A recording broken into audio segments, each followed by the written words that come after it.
Hey, my name's Ariel. I'm the CEO of H1.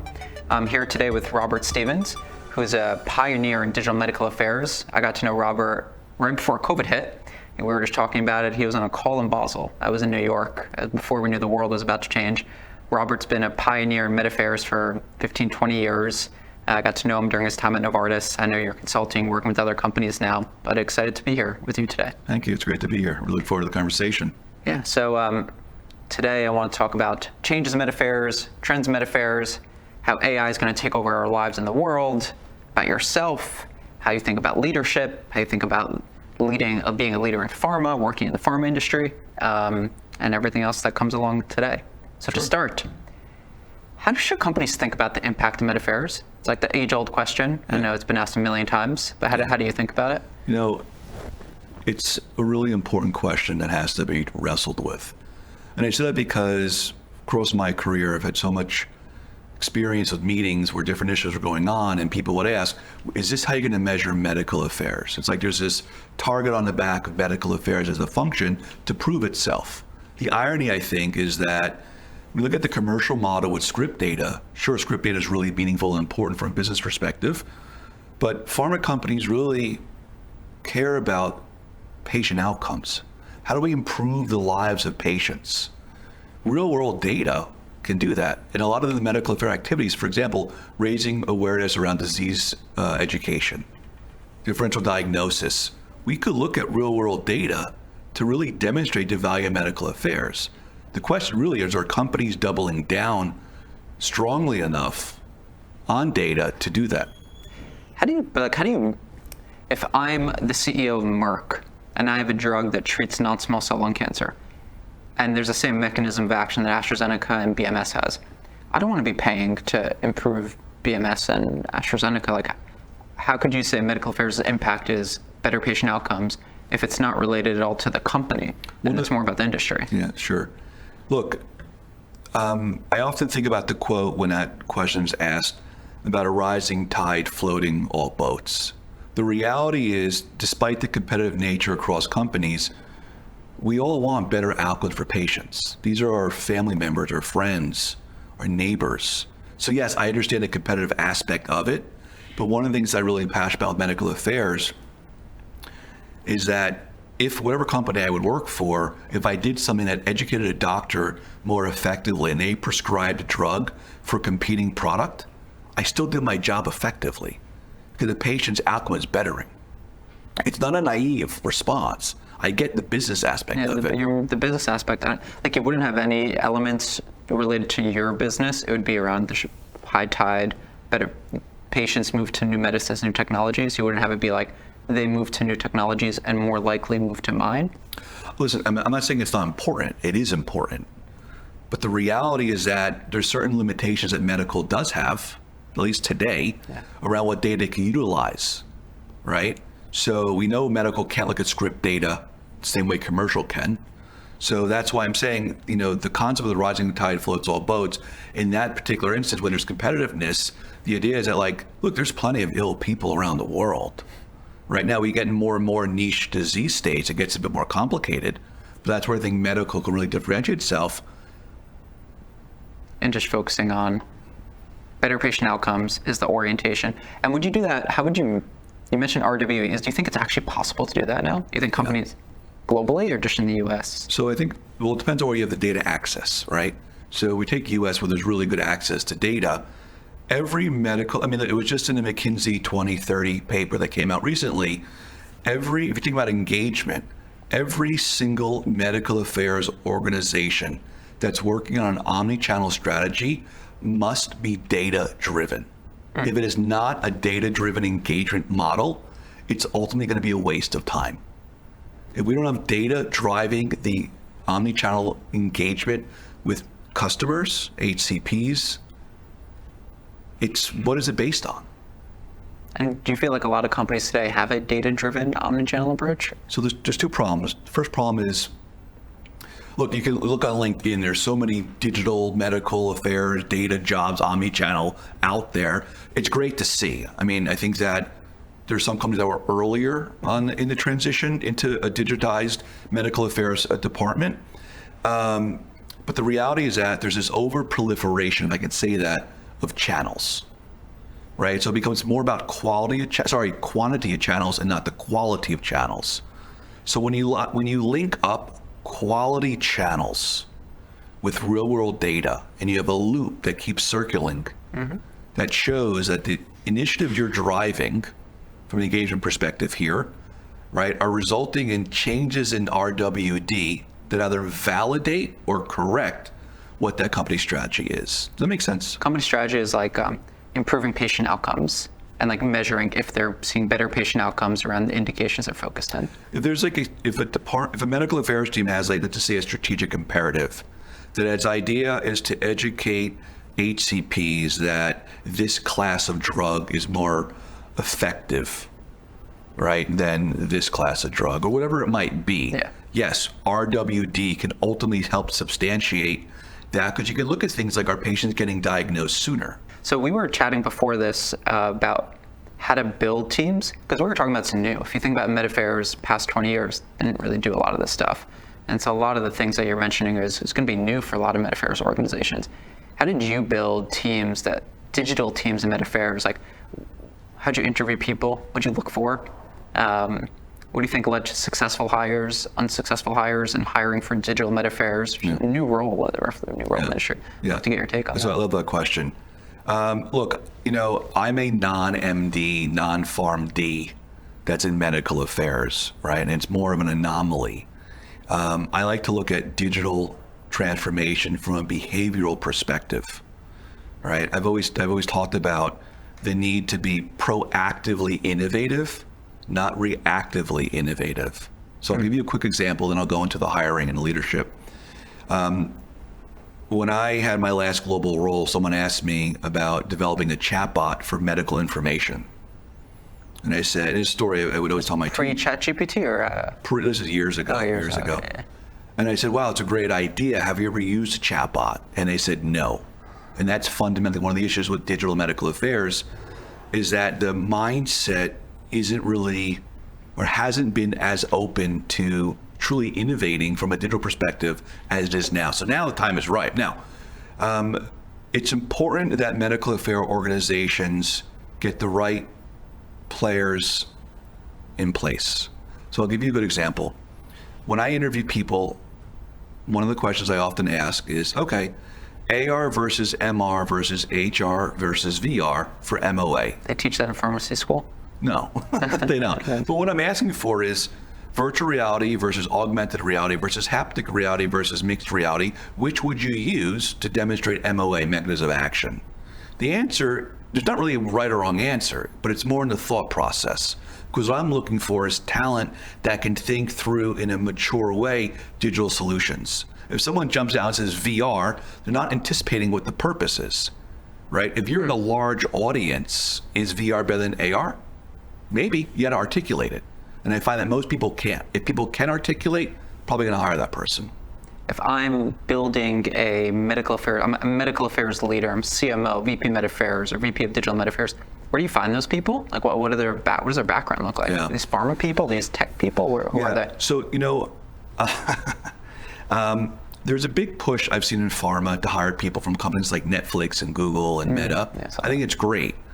I think that if they can get behind the patient purpose, I think it's really meaningful work. That being said, it might be hard to attract talent from those types of companies. But what I look for is the following. I look for, first and foremost, do they have a good tech understanding? Okay. I would argue that a medical affairs team has robust talent from a medic perspective. They have some of the brightest MDs, PharmDs that are out there driving the medical affairs strategy.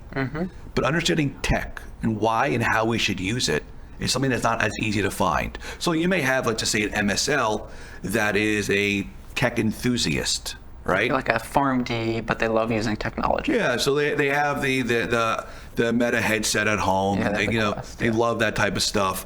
That doesn't necessarily mean they're going to be effective in a digital role, right? Because digital transformation is behavioral transformation. How do you change the behavior of HCPs to get them to be more open-minded? So when I look at talent, I'm looking at Do they understand tech, right? Can they win the hearts and minds internally? Because if they can do it internally, they can probably do it externally, okay? You interview for that? I do.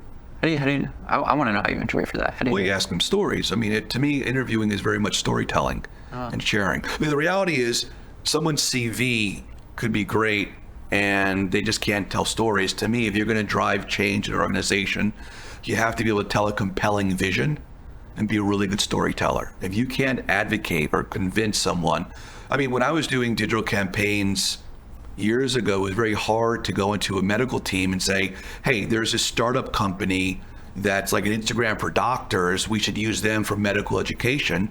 And the answer is like, no, let's just use the standard big medical affairs or med education companies out there. Yeah. How do you change people to take that risk? You have to tell a convincing, compelling story. So I look for that. I also look for humility, because the reality is, as many times I've had really successful campaigns in my career, I failed a lot. And if you can't be humble about it and learn from your failures, you're not going to do well in the digital. You have to take risk. Because think about it. When clinical trials don't prove out, pharma companies have the emotional maturity to move on. Yeah. When digital things fail in pharma companies, digital becomes a bad word, right? It becomes a scapegoat. But we don't give the same latitude to digital programs that we do other things in pharma, which is weird, especially as pharma becomes more digital and data focused. It's the equivalent of like a software company like us is you're going to build features and you're going to build products, and some of them just won't work. People just won't like it. And you need to have the discipline to say, we're going to stop here. We're going to stop investing money into this. It's just not working. There are places that are just as frictionful, like digital and pharma, where the muscle's not there to be like, this is a failed experiment. Let's just move on to the next one, which is the same thing for clinical trials.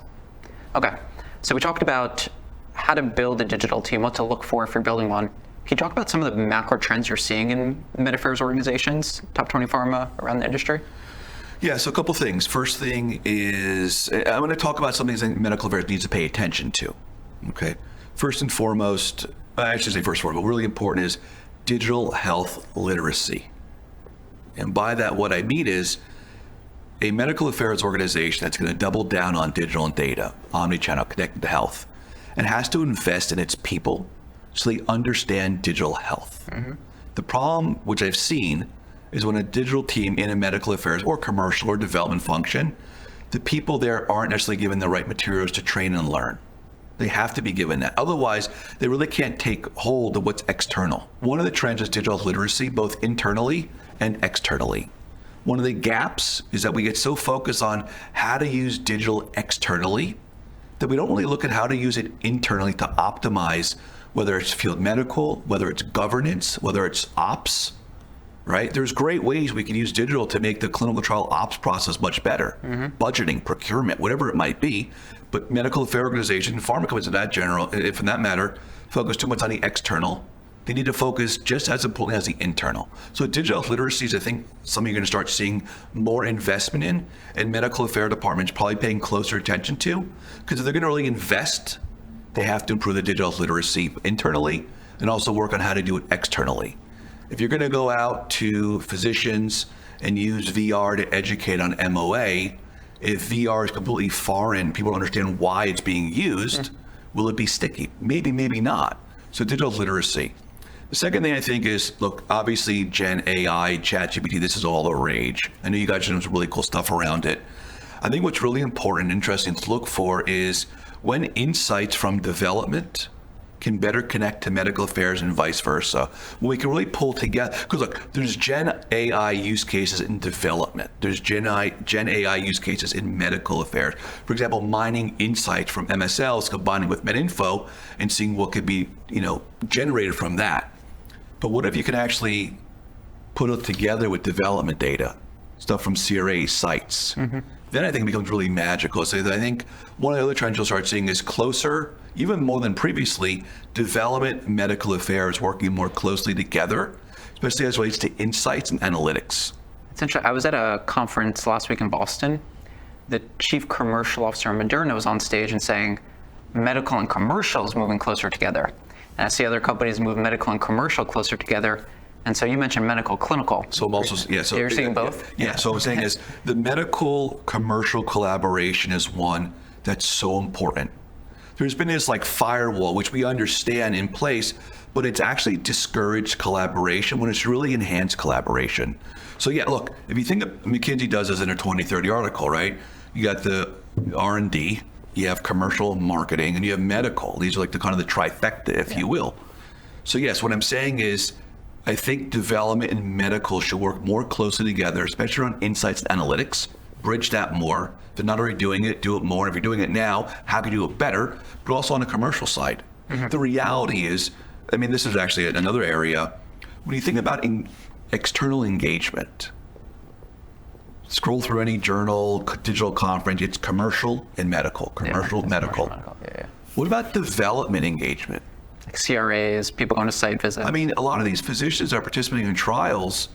I mean, they're customers too. It's so easy with clinical. Every physician wants to get involved in research. If you're in commercial, you're selling a script. It's harder than if you're selling, I'll give you access to a clinical trial or money. Clinical guys have it so much easier than the commercial and medical guys do around engagement. So I think the real differentiator as a trend will be when pharma organizations, whether medical sits in development or medical sits in commercial, when these organizations say, you know what, do we have a development engagement strategy?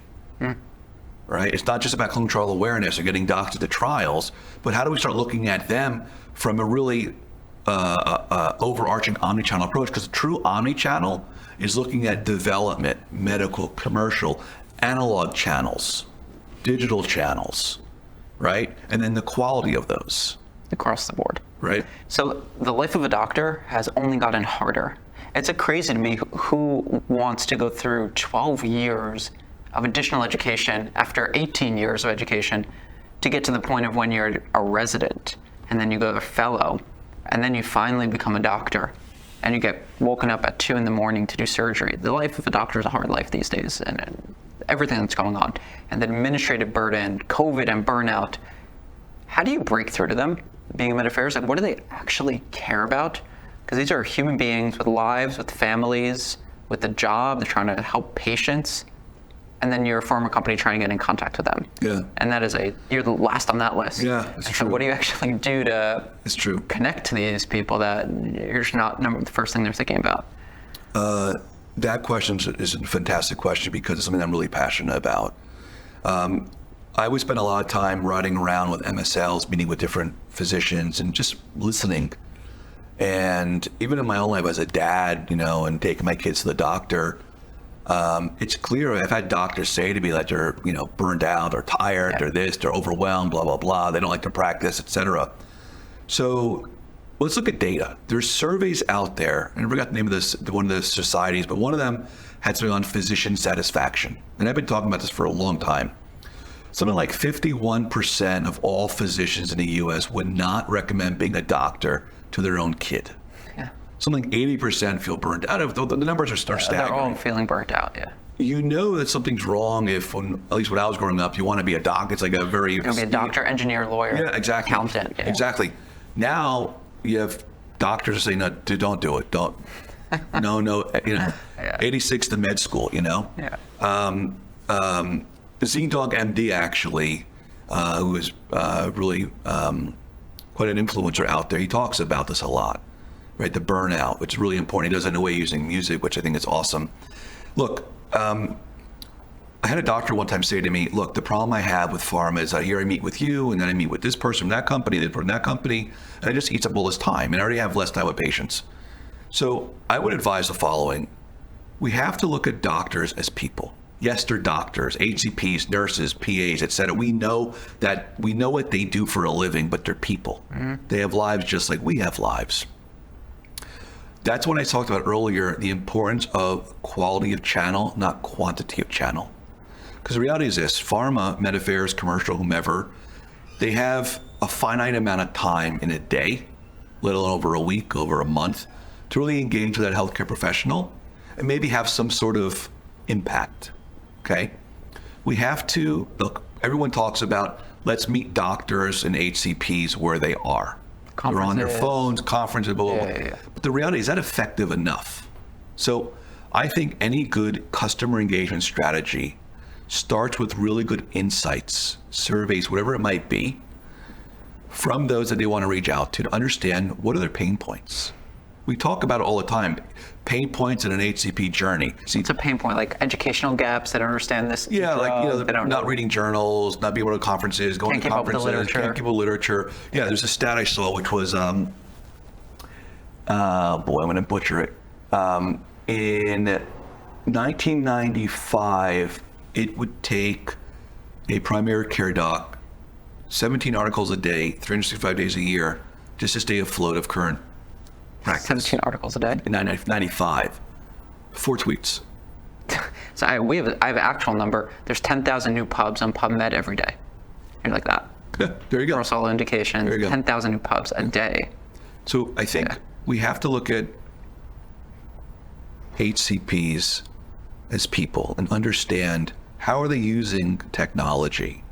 Are they yes, we could talk about that as physicians age and new physicians come into practice, and we could say NPs and PAs, right? As HCPs come more into practice that are maybe digitally native, how do we stay afloat, right? How do we really make sure? Do HCPs want us showing up in their TikTok? Probably not. Maybe. I don't know. Yeah, I don't know. Do doctors use TikTok these days? There's some doctors that use TikTok for like engaging with patients. I see all the doctors are talking about fake news. Doctors on TikTok remind me of like COVID vaccine haters. That's my category of doctors on TikTok. Yeah. So this is why I think we have to look at pragmatic approach. What do doctors want? What do HCPs want?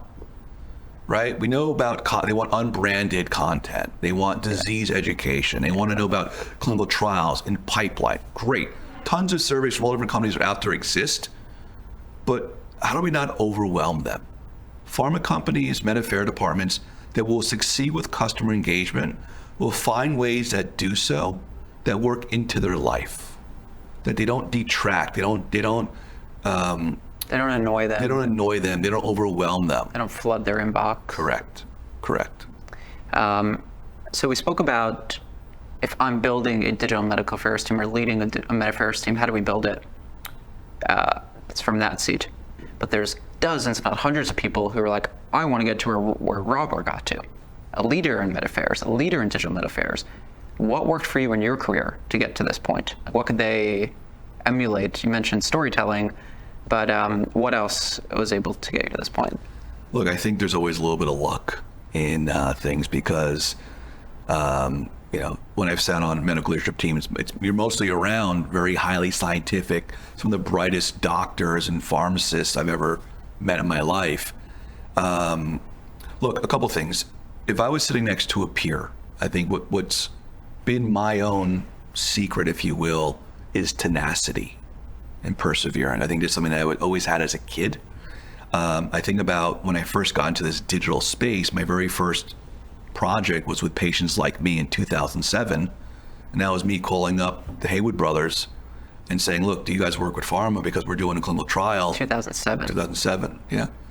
Because we want to raise awareness on this clinical trial, right? And the response was, well, how do we do it? What do we do? Right now it's 07. Was Patients Like Me big in 07? No, they weren't. I mean, as far as I remember, I found them in a magazine called Business 2.0. It was Digital magazine or? No, it was actually a paper magazine. And it was a little blurb about like interesting new companies. And I just Googled them, called them up, and next thing you knew, with a clinical trial awareness campaign, we built a community around transplant patients. DocuSign, another good example. When I was in procurement, which is an interesting, I think, part of my background, we were just processing tons and tons of paper contracts. And that was in 09 or 2010. Tenacity, at least for me, I think that really helped me succeed is not giving up, because there's always going to be naysayers. Think about it. No is so easy to say. Yeah. It doesn't require commitment. Risk. Yeah, there's no risk. Yes requires commitment. My kid came home from school yesterday. Dad, will you play hockey with me in the driveway? Right? And I'm like, yes. And I go, oh my God, I got so much to do. And I'm like, but I committed. Yes is a commitment. Yeah. Right?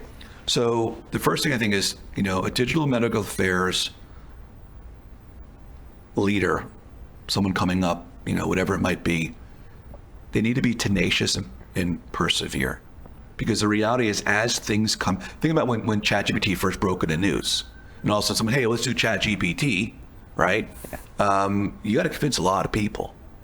Even though maybe you shouldn't, the reality is you got to be tenacious. See, I hear risk taking too.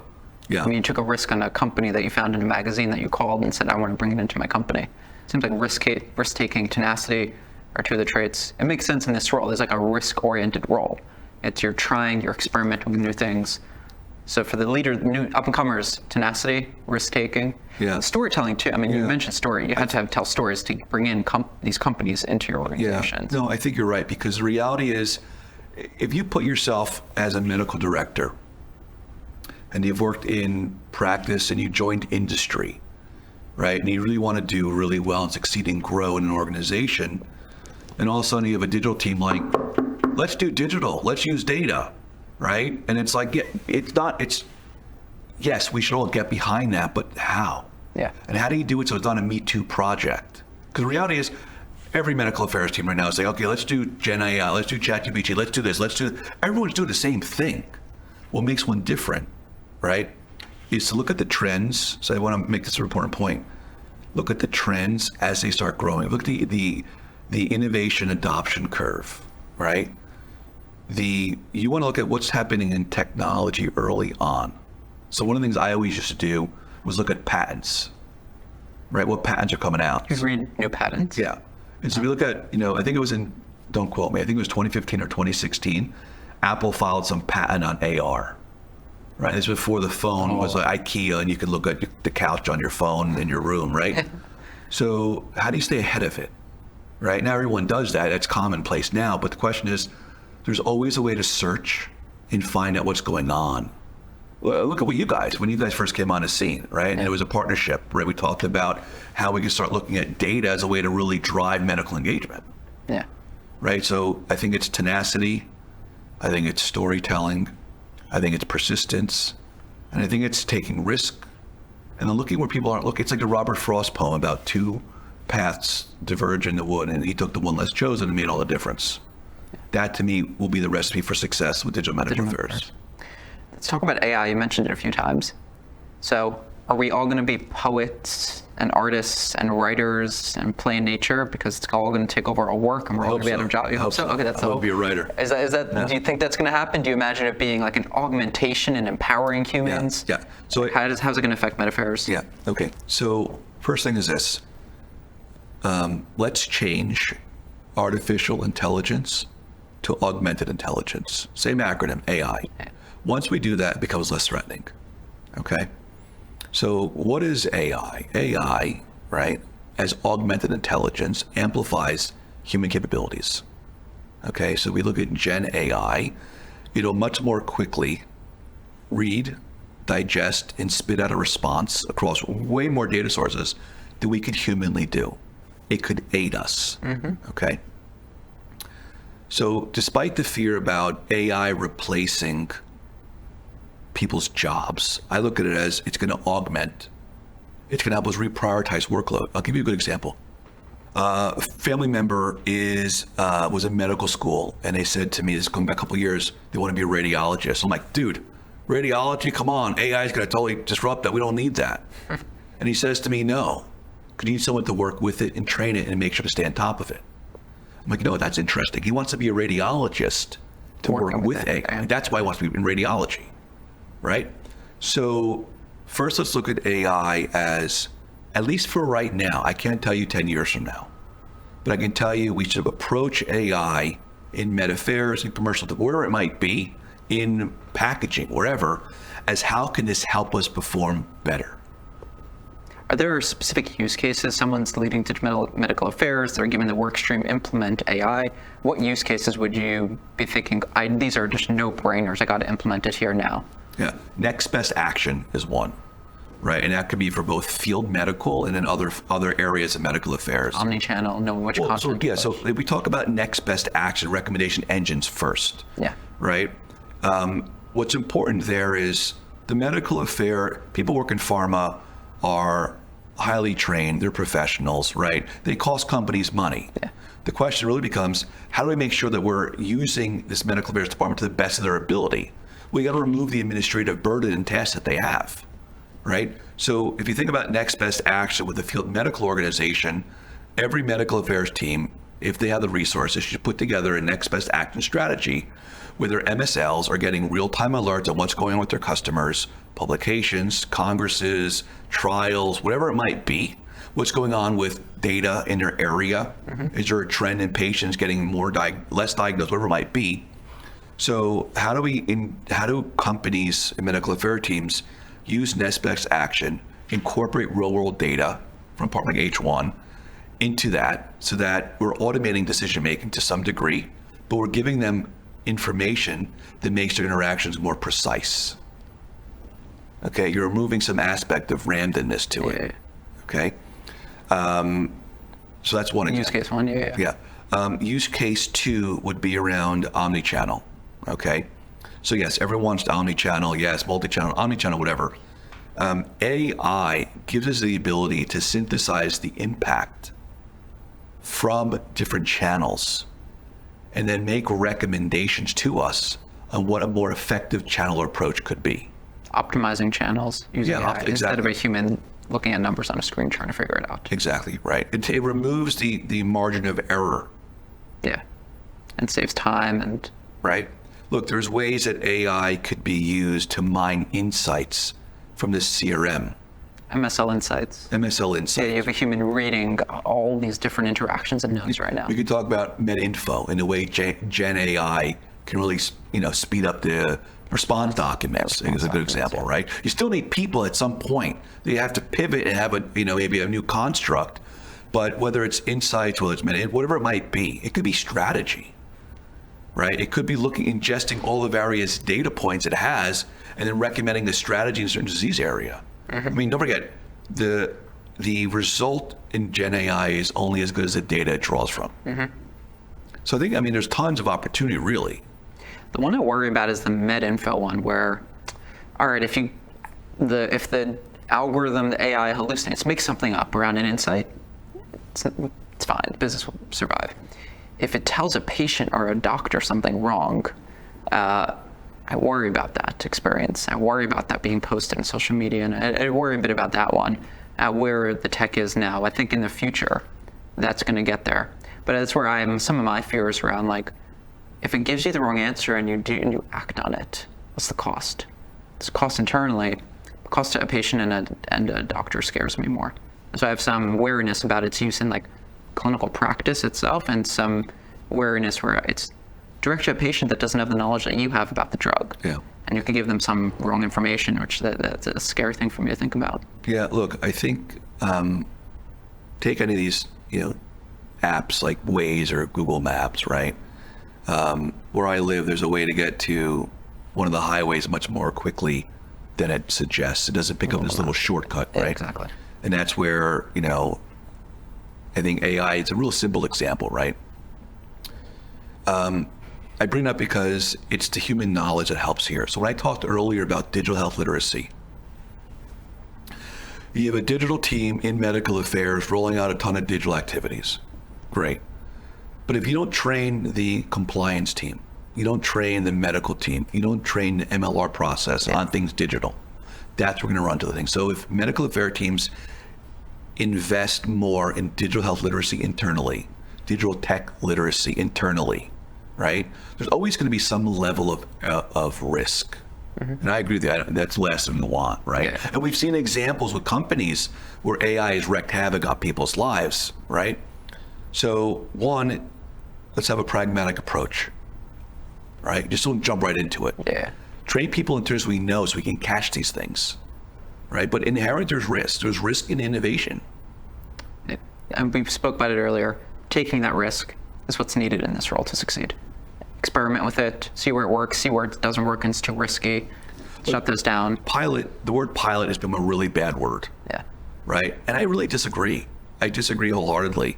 The reality is what a pilot does when you innovate is give you a safe space to fail. Yeah, it could fail. You shut it down, it's a pilot. Right? There's no reason why if you're doing a Gen AI use case in MedInfo, right, you can't carve out a small cohort and test it out. Yeah. Even if it's just market research without doctors, just to see what goes on, right? So I think we got to stop saying pilot's a bad word. Most of the programs I've ever done with whatever organization it was, They all started as pilots. Yeah. Because it's also easier to get to yes. Best thing is positioning it as a pilot. All right, we're gonna do a lightning round. Quick questions, quick answers. First one, in 50 years from now, are there gonna be more MSLs or sales reps at the top 20 pharma companies? Good question, important question.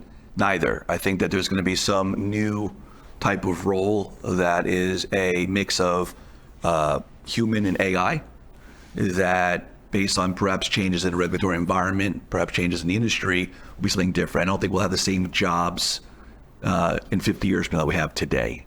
Awesome. Favorite book? I would say there's 3 books that I love. First one is Viktor Frankl's Man's Search for Meaning. I think it gives great perspective. Second one is Paulo Coelho's The Alchemist. Great book. Which is an amazing book. And it teaches you to be aware and open, right? And the third one, which I also love, is The Drunkard's Walk by author Leonard Mlodinoy, which talks about how randomness rules our lives.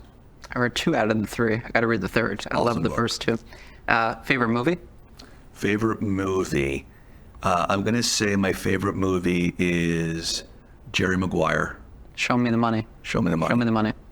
Great movie. Yeah, I love the movie too. So when I was younger. And what is the best advice you've gotten from a mentor in your career about life? Love to hear. Yeah. One of the most important lessons I've learned, and that a mentor of mine taught me, was to occupy your space. And it's one of the most empowering philosophies I think that everyone must have. Because everyone has a sense of power. Has power. I don't care what level, what role you are, what function you're in. We all have power. We all have space. But do we occupy that space? Once we know to occupy that space and we're comfortable in our skin, I think we have just crazy levels of performance. So occupy your space is one. And the second thing I would say is connect profession and purpose the best that you can.